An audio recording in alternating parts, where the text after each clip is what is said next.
Today's the day, the biggest day we've been waiting for, when Amazon finally gets rid of its shipping restrictions into FBA. My name is Stephen Pope. I'm the founder of My Amazon Guy, and I'm going to show you the letter that was sent out late last night at 10:32 p.m. Eastern Standard Time is when I got my copy of this. In July, it reads, in July of 2020, we announced the ASIN-level quantity limits for products that are stored in our fulfillment network. We made this change to ensure that we can receive and store products for all sellers who use FBA. I'll translate that. They ran out of room, guys. We've heard your feedback and continually improving our policies and programs to better receive and store your products. I'll translate that. They're not out of room anymore. Effective April 22nd, all products will no longer be subject to ASIN-level quantity limits. Instead, restock limits will be set to the storage type level, offering you more flexibility in managing your shipments. So if you want to look at your IPI score and look at your inventory performance, you can click on one of those buttons. I'll put a link to the inventory performance dashboard in the notes if you want to come to this page. In here, you'll see on my account, I've got a 477, which is enough for unlimited storage as of the latest update. As long as you're above 450, they will give you unlimited storage. And if you're wondering how you stack up on your IPI, I would say mine is smack dab, slightly above middle of the pack, probably right around the 55th to 60th percentile across most of my accounts. So most people are slightly below that number.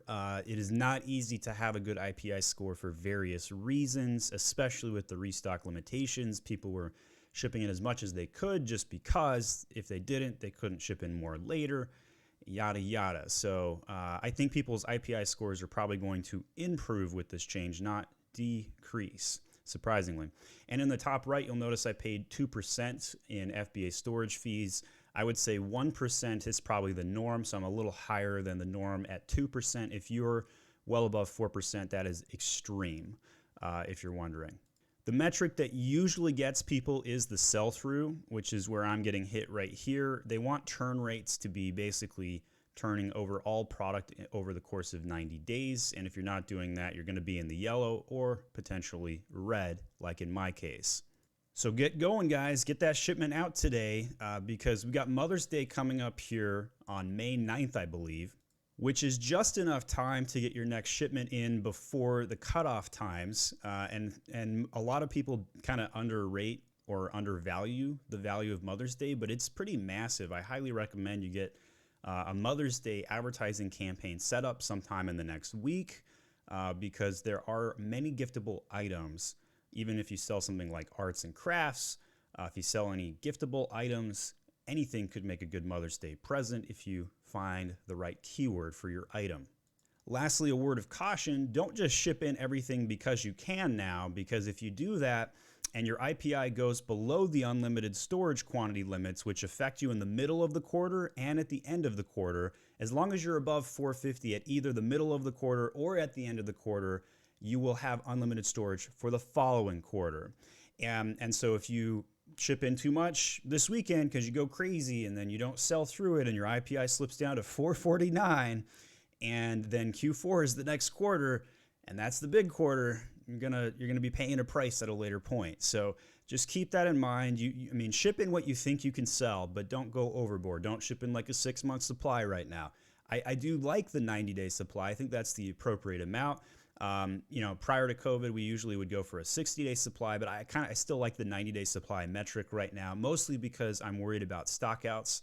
And I do think there's still a lot of fluctuations in the economy, which is generally favorable for Amazon sellers because of all of the situation we have. Now, there is a lot of pent-up demand to get out of the house right now.